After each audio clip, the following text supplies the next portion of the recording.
Blizzard has just released a mid-season patch teaser covering all sorts of changes coming to the next patch. Big support changes are coming, along with new details about the Roadhog rework, so let's get right into the new content we can expect. As for the Sombra rework, the changes have gone well, since usually with a rework or a new hero, the goal is to make them strong but not overpowered. Lifeweaver had a really rough start and is now pretty much in line with a solid power level, but it definitely wasn't an ideal release. Sombra has actually had a good uptick in playtime and win rate, but her win rate is still low, meaning she's not good enough. It also takes a lot of skill to get value out of her. It's kind of a good place to be, but she's suffering from not being able to do enough, since her kit is really only about backline assassinations, and it's a lot harder to pull off multi-kills with your EMP. The new changes coming to Sombra will look to buff her EMP, which has definitely been nerfed way too hard in anticipation of the other changes being too strong. 60 damage to 200 HP targets, on top of the fact that she doesn't do increased damage to them anymore with her primary fire, means a lot. She also just straight up gets her ultimate a lot less, with two 15% nerfs to her ultimate charge rate in a row. She used to do 175 DPS to hack targets, with 140 normally, and now she does 160 all the time. Even with her virus, it's less burst if you just don't hit the ability, and for EMP it requires a lot more work to get more than one kill with the virus. Cooldown times are also being adjusted for several of her abilities, most likely her virus and translocator. They both have pretty short cooldowns, but if the EMP is buffed enough, it might be a reason to make the rest of her kit more slow and methodical, so she's not always present in the front line and then hitting a team wipe every 2 minutes. As for the other rework in the pipeline, Roadhog's rework won't be coming during the mid-season patch in early November, but will come slightly after. It'll still be during Season 7, but the fact that the rework didn't come with Sombra already suggested that they were struggling with either finishing the entire plan for his kit or the mechanics of it in time. Adding a new ability has definitely slowed them down in the past, but since we don't know what kind of ability it is, we can't really tell what's taking so long. It's gotta be some kind of damage mitigation ability, just like the other tanks, so he can actually do his job as a tank. It's pretty annoying that we don't know what it's gonna be, or why it's taking so long, but we have some more details on the kind of changes that are coming. We already knew he was receiving a new ability, most likely tied to being able to contest space better without being just a massive ultimate battery, feeding every time he peeks, and it's probably going to be on his new secondary fire. His primary fire is being adjusted to make it more viable, making it more likely to be a hybrid between his current two fire types. It's a bit sad to see it go, since it was definitely a high skill weapon, using his delayed scrap shot at the perfect range, but hopefully it stays,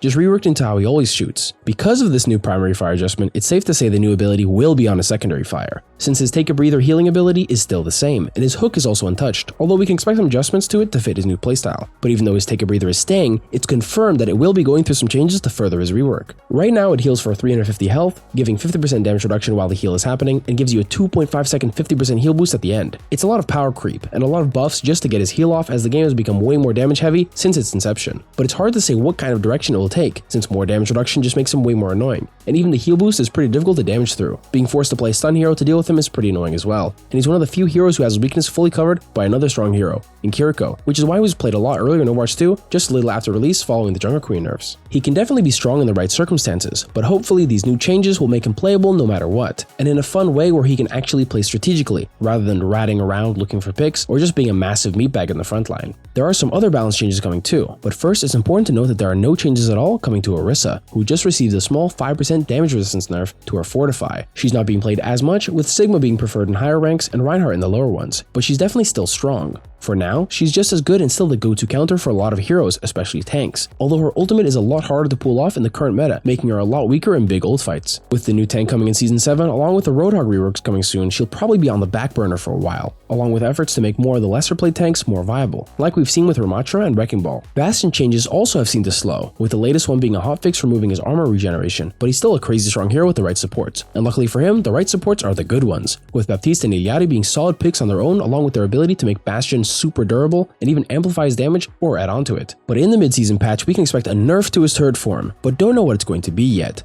The cooldown is long enough that you can reliably punish him when he doesn't have it, and since his normal recon kit is still good, it really wouldn't make him much worse to nerf the cooldown at all. So here's hoping that his damage output is changed instead. The duration could also be changed, so in terms of actually knocking him down a peg or two, the duration of 6 seconds could be reduced to 5, and the 360 DPS could be knocked down to even 300, and still be a strong bursting machine. Either of these changes would definitely be an effective nerf, so we'll have to wait and see. Finally, there will be a lot of global support nerfs, so if the Bastion nerfs are too hefty, we can see him slip out of the meta even more if his helpful allies Baptiste and Iliadi become less durable to dives themselves, meaning they'll get deleted and with Bastion soon to follow. The global support nerfs will look to target each support hero individually, adjusting their utility and even maybe their cooldowns, since the goal is to give them more vulnerabilities in their gameplay that can be exploited if cooldowns are forced or used too early or without enough value. Bap is the most wanted for this, since even with his long cooldowns, they are so effective that it's really difficult to pin him down, and forcing them all out just takes way too long, since he can not only deal solid damage, but keep his entire team alive in the meantime. Other heroes like Ana or even Kiriko would probably see their defensive cooldowns change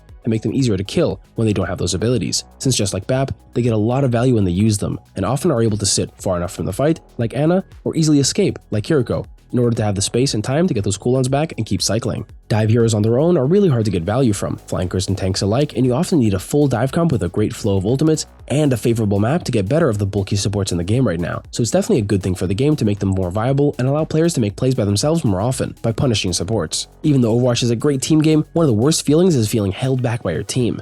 Like a Genji who can try his hardest to clutch up with picks and opportunities, and even a great Dragon Blade, only for it to be completely out-healed with a mediocre kite and heal spam to deal with him. Utility as a whole will also be adjusted, and the first example that comes to mind is things like the duration of Ana's anti-heal, which used to be 4 seconds, and was even 3 seconds for a while before the current version of 3.5. Even the type of utility could be changed. Ana's anti-heal deletes 100% of all healing, but that could as well be 75%. There were several experimental patches before Overwatch 2's release, and there were some tournaments played on them. One of the changes to Reinhardt was that his Fire Strike would apply a minus 75% anti-heal to targets he hit. It definitely meant that you had to play more safe, but you definitely wouldn't be a super easy target to just int on and focus really hard. Baptiste's Immortality field could also be adjusted to make it more damage reduction instead of just straight up not allowing you to kill your targets. It wouldn't be much of an immortality field anymore, but it definitely would be more fun to play against, even though the ability should be strong. For the abilities in the game right now, Kiriko's Suzu is a strong ability, but the split second it lasts for is usually enough to save someone, but not to help them tank unbelievable pressure, since it's definitely best used to save or cleanse your team from status effects, rather than just throw on your tank to help them survive a bit more. But the fact actually remains that usually still works. Baptiste's Immortality field may also be changed to a lower threshold,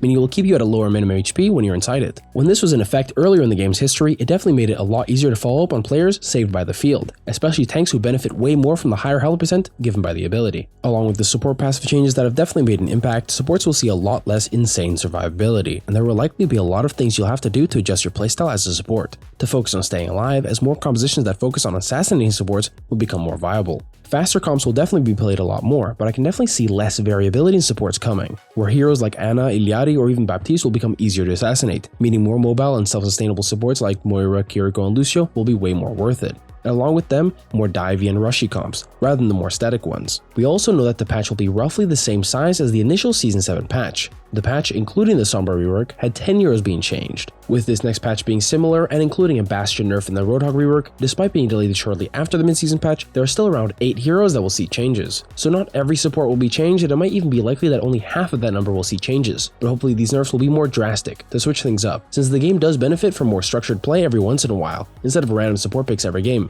like Moira Lifeweaver, Lucio Mercy, or Ana Baptiste. While these combos can get value, they're often just played for fun, instead of actual synergy, but we'll have to wait and see which changes are coming and how impactful they'll be. That's it for the new information about the mid-season patch and the Roadhog rework. Stay tuned for more as we get closer to the middle of the season, and as the Season 7 meta develops. Thanks for watching, and I'll see you next time.